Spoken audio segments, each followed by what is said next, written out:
So we're in the Bentley 2022 Flying Spur, and we're going to show you how you can reveal and conceal the Flying B.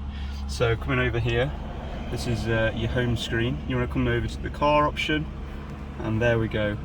Press that and conceal, and you get this lovely little animation, and the Flying B will go down. You can also set it to automatically open and close when you lock and unlock the car.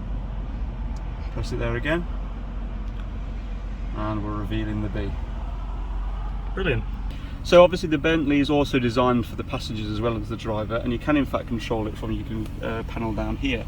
So press this little eject button and you can take out the control. It's a nice weighty little tablet.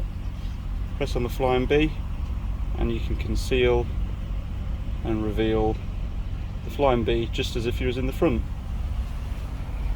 Pretty sweet. So the Flying B on the front as well, it does have a safety feature built in. If the car was to impact a pedestrian or something, it would go inside, preventing it from piercing you. So I'm going to explain that now.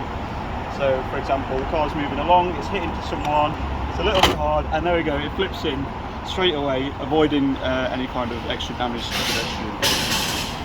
So using the tablet from inside the back of the car, I can click the reveal button, and again, it will slowly come back out again. Very nice. Remember to drop us a comment if you have any other questions. Hopefully we can answer them. Give us a like, and more importantly subscribe. See you next time.